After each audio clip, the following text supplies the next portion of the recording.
बच्चों, welcome to my YouTube channel जोरियस competitive study. हाँ, यहाँ पे हम स्टैटिक जीके की क्लास लेकर आए हैं जो कि हमारे KBS 2022-23 के लिए बहुत इंपॉर्टेंट है। 4 क्लासेज हो चुकी हैं, आज हमारी 5वीं क्लासेज है और हमारा जो टॉपिक रहने वाला है वो है रिवर्स ऑफ इंडिया या भारत की नदियाँ। यहाँ पे हम सिर्फ और सिर्फ इम्पोर्टेंट चीज़ें ही पढ़ाने वाले हैं, कुछ भी हम ऐसा नहीं पढ़ाएंगे जो आपके लिए इम्पोर्टेंट ना हो। अगर आपने हमारी पहले भी क्लासेस देखी होंगी तो आपको पता होगा कि किस तरीके से हम पढ़ाते हैं। फिलहाल आप पहले हैं तो आप थोड़ा रुक के देख सकते हैं कि हमारे पढ़ाने का तरीका क्या है। ठीक है, तो चलिए शुरू करते हैं अपनी क्लास। तो हमारा जो पहला हमने नदी लिखी है वो लिखी है ब्रह्मपुत्र के बारे में। ठीक है, ब्रह्मपुत्र के बारे में कुछ चीज़ें जान लेते हैं, फिर हमारे पास यहाँ पे मैप भी है, इस मैप में हम आपको समझाएंगे। ठीक है, तो यहाँ पे लिखा है ब्रह्मपुत्र के बारे में, एक नदी जो तिब्बत से निकलती है और अरुणाचल प्रदेश से भारत में प्रवेश करती है। तो इस नदी का नाम भारत में ब्रह्मपुत्र है और इसका तिब्बत में नाम क्या है? यार्लुंग सांगपो। ठीक है, क्या नाम है? यार्लुंग सांगपो है। इसका बांग्लादेश में नाम जमुना है। आखिर ये कहाँ से निकलती है, कैसे, हम यहाँ पे आपको दिखा देते हैं।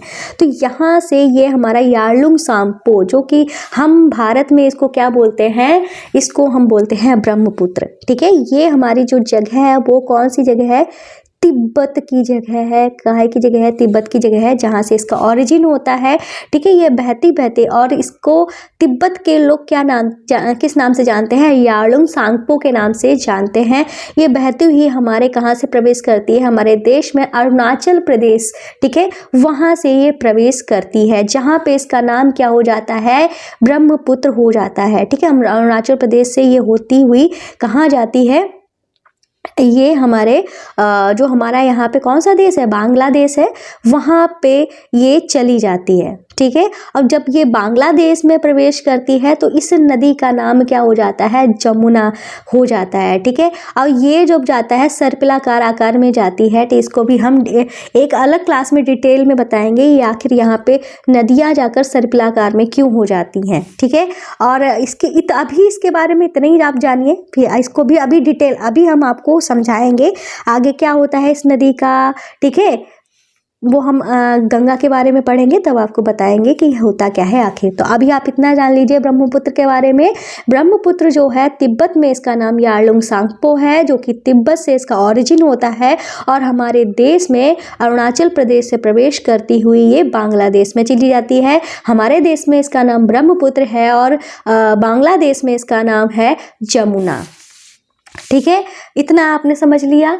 ठीक है, अब हम चलते हैं अपनी गंगा मैया पे। ठीक है, तो ये है हमारी गंगा मैया। ठीक है, यह भारत की सबसे लंबी नदी है। ठीक है, यह भारत की सबसे लंबी नदी। अगर आपसे क्वेश्चन पूछा जाता है कि भारत की सबसे लंबी नदी कौन सी है, तो वो हमारा आंसर होगा गंगा, जिसकी जो दूरी आपकी बात बताया जाए, ठीक है, वो है 2525। बहुत इजी है, 25 किलोमीटर है। ठीक है, ऐसे भी आप याद कर सकते हो, आसानी से याद हो जाएगी 25। ठीक है, 2525 याद करोगे, थोड़ा सा मतलब इजी नहीं रहेगा, 25 याद करोगे। ठीक है, तो इस तरीके से आपको याद भी हो जाएगा। 25 किलोमीटर है। यमुना नदी इसकी सहायक नदी है। ठीक है, यमुना नदी गंगा नदी की सहायक नदी कौन है? तो यमुना नदी जो है गंगा नदी की सहायक नदी है। गंगा यमुना का संगम कहाँ होता है? तो वो होता है प्रयागराज में होता है। फिर यह फरक्का बैराज से डिवाइड होते हुए बांग्लादेश में जाती है।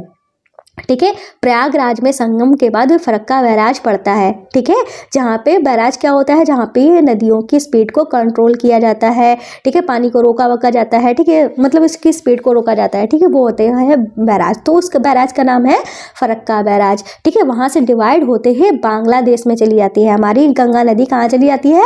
बांग्लादेश में चली जाती है, जहाँ इसका नाम पद्मा होता है। अभी मैं इसको डायग्राम से आपको समझाऊंगी, अच्छे से समझ में आ जाएगा। यहाँ इसका नाम क्या हो जाता है? हमारी गंगा नदी का नाम क्या हो जाता है? पद्मा हो जाता है। ठीक है, क्या हो जाता है? पद्मा हो जाता है। ठीक है। फिर यह जमुना नदी से मिलकर एक नई नदी मेघना का जन्म करते हैं। ठीक है, जहाँ पर मेघना नदी का निर्माण होता है वहीं पर दुनिया का सबसे बड़ा डेल्टा सुंदरवन का भी निर्माण होता है। अब हम इस चीज़ को यहाँ पे चित्र से समझ लेते हैं।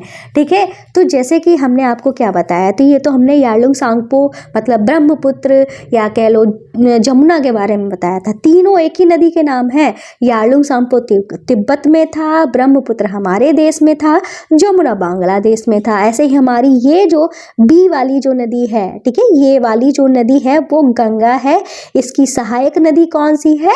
यमुना है। ठीक है, ए वाली हमारी यमुना है। और ये सी पॉइंट है वो संगम है। संगम हमारा कहाँ है? प्रयागराज में हुआ। ठीक है, फिर हम इसको संगम के बाद हम चले।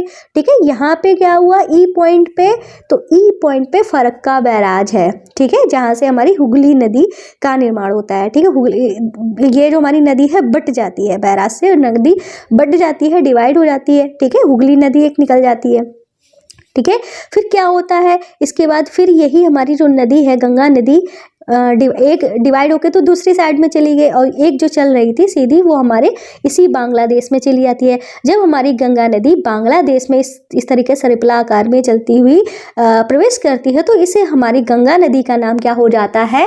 पद्मा हो जाता है। ठीक है, ये हमारी गंगा नदी जब बांग्लादेश में सर्पिल आकार में होती हुई प्रवेश करती है तो इसका नाम क्या हो जाता है? पद्मा हो जाता है।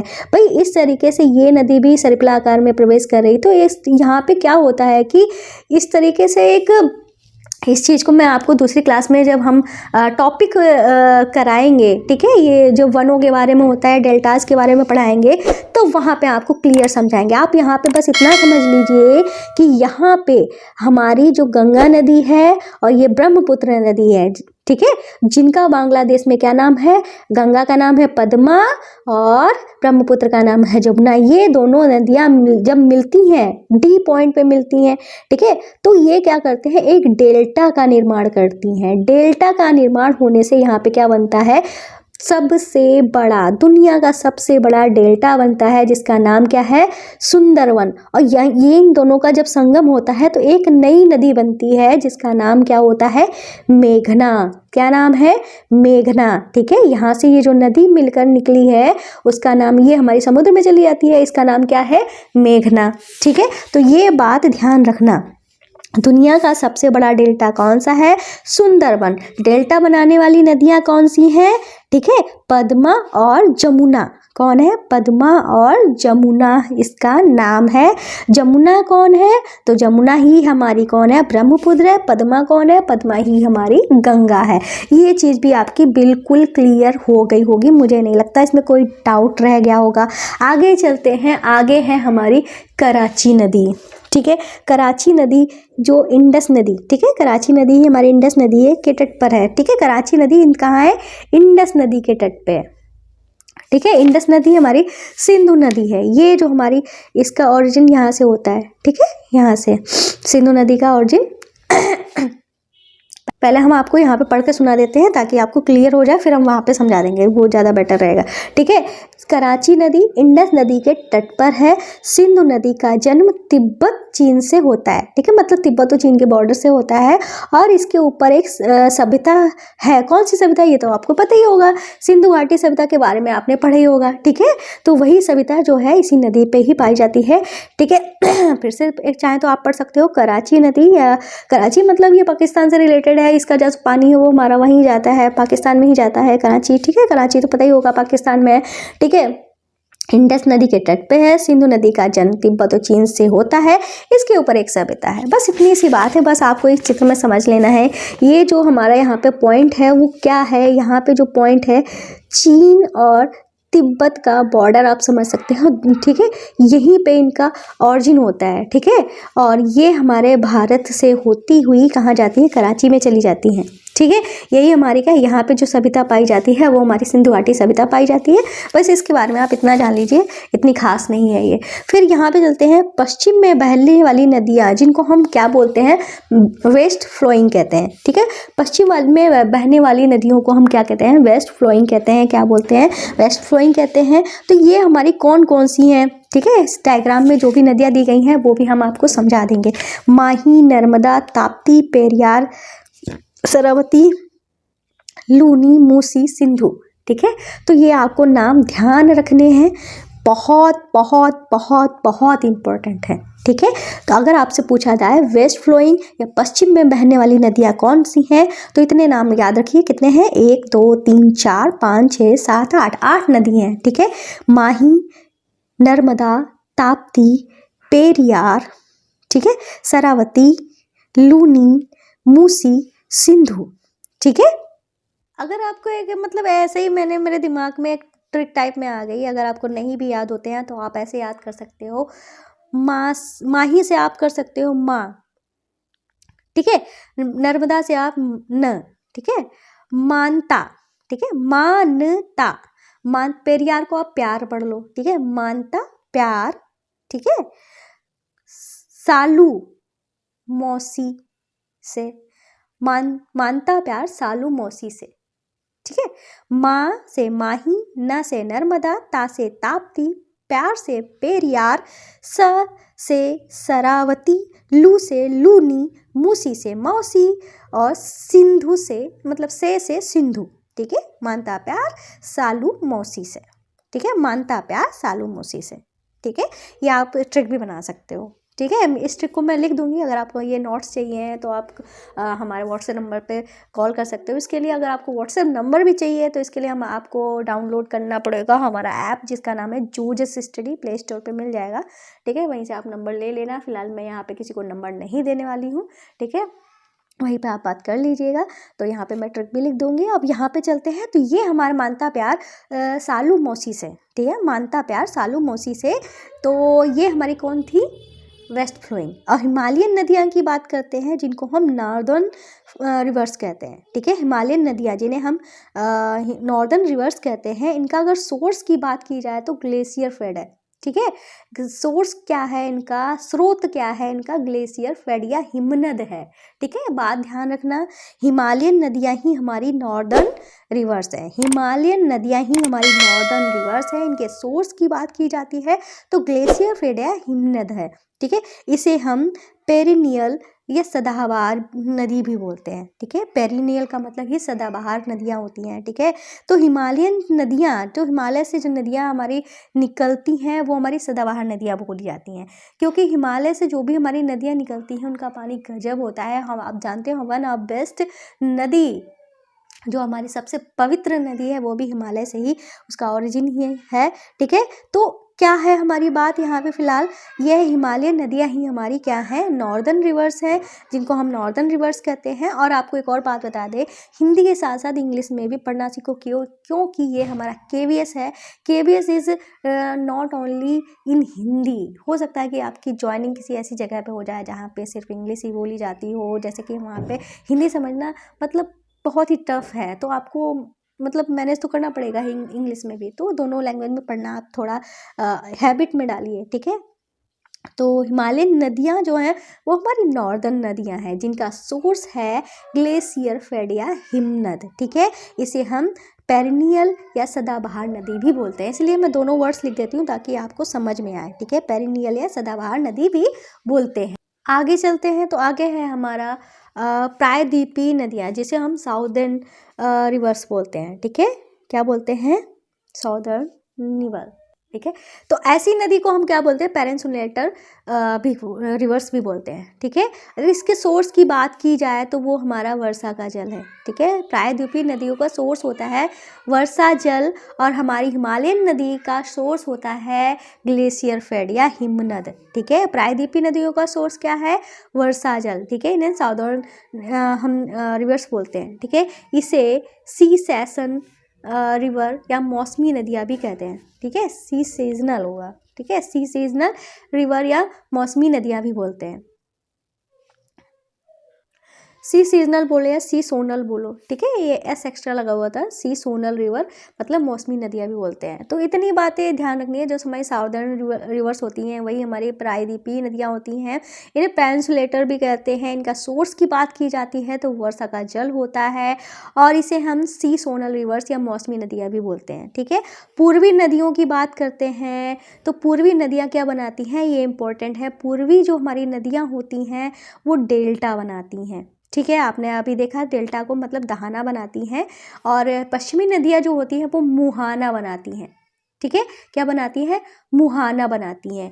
पूर्वी नदियाँ डेल्टा बनाती हैं और पश्चिमी नदियाँ मुहाना बनाती हैं, ठीक है। अब मोस्ट वाटर कंट्रीब्यूशन, ये इंपॉर्टेंट क्वेश्चन है, इसको भी थोड़ा पढ़ लेते हैं, उसके बाद हम अपना चलिए हम पहले आपको यही समझा देते हैं फिर वो पढ़ लेते हैं। यहाँ पे हमारे पास जो एक मैप दिया गया है, इसमें से आपने ये यारलुंग सांगपो के बारे में तो अच्छे से जान लिया था, गंगा यमुना के बारे में भी जान लिया था। यहाँ से हमारी जो नदी होती है, यहाँ पे जो हमारी नदी है वो महानदी है, ठीक है। यहाँ पे है नर्मदा, ताप्ती है, और ये जो हमारी यहाँ पे जो पूरी यहाँ से क्या बोले हमारी ईस्ट से वेस्ट जो जा रही है नदी है साउथ में, ठीक है। पर दोनों हमारे भारत के दोनों साइड में जो पार करने वाली नदी जो है वो अब सिर्फ हमारी गोदावरी है। इधर हमारी साउथ में कृष्णा, कावेरी, इधर जो सबसे ज़्यादा यूज किया जाता है पानी, वही यही हमारी नदियों का ही यूज़ किया जाता है, क्योंकि इधर कोई नदी नहीं है। कावेरी कृष्णा है, कृष्णा का तो फिर भी कम यूज होता है, कावेरी का काफ़ी ज़्यादा पानी यूज होता है। यहाँ पे लिखा है मोस्ट वाटर कंट्रीब्यूशन, मतलब सबसे ज़्यादा जल योगदान कौन सी नदी करती है, तो सबसे ज़्यादा योगदान जो है ब्रह्मपुत्र नदी का है, जो कि कुल का 33% है, ठीक है। इसलिए ब्रह्मपुत्र को भारत की लार्जेस्ट रिवर या सबसे चौड़ी नदी बोलते हैं। अच्छा, वो बात यहाँ पे लिखी नहीं है, मैं लिख दूंगी, ठीक है। तो सबसे ज़्यादा कंज्यूम, यहाँ पे कंट्रीब्यूशन वाली बात हो रही है, कंज्यूम मतलब सबसे ज़्यादा यूज पानी कौन सा किया जाता है, तो कावेरी नदी का ही यूज़ किया जाता है, क्योंकि साउथ में सिर्फ कावेरी नदी ही, कृष्णा भी पड़ती है पर सबसे ज़्यादा यूज जो है कावेरी नदी का ही किया जाता है। क्यों किया जाता है वो आपने देख लिया है, ठीक है। तो मोस्ट वाटर कंट्रीब्यूशन की बात की जाती है तो सबसे ज़्यादा योगदान जो है ब्रह्मपुत्र नदी का होता है, ठीक है। सबसे ज़्यादा योगदान कौन सी नदी का होता है, ब्रह्मपुत्र नदी का होता है, जो कि कुल का 33% यूज का लिया जाता है। इसलिए भारत की सबसे लार्जेस्ट रिवर, और मतलब ब्रह्मपुत्र जो है, अगर पूछा जाए क्वेश्चन सबसे लार्जेस्ट रिवर कौन सी है, ठीक है, या सबसे चौड़ी नदी कौन सी है, तो वो हमारी ब्रह्मपुत्र ही है, ठीक है। सबसे लंबी नदी की बात की जाए तो वो गंगा है, सबसे चौड़ी नदी की बात की जा रही है तो वो हमारी कौन सी है, ब्रह्मपुत्र है, ठीक है। तो इस तरीके से क्लास को हम यहीं पे समाप्त कर देते हैं। इसमें काफ़ी कुछ बचा हुआ है, वो हम अपने नेक्स्ट क्लास में कराएंगे, ठीक है। पर क्या बोलते हैं, जैसे ही हमारे नोट्स जो हैं मैंने आधे तैयार कर पाए थे, इस वजह से मैंने सोचा क्लास लेना ज़रूरी है, इसलिए मैंने क्लास ले ली है। इसमें आधा टॉपिक बचा हुआ, वो नेक्स्ट क्लास में होगा। अगर क्लास पसंद आई हो तो चैनल को सब्सक्राइब करना, वीडियो को लाइक करना बिल्कुल भी मत भूलिएगा। तो मिलता है नेक्स्ट टॉपिक के साथ, तब तक के लिए बाय बाय।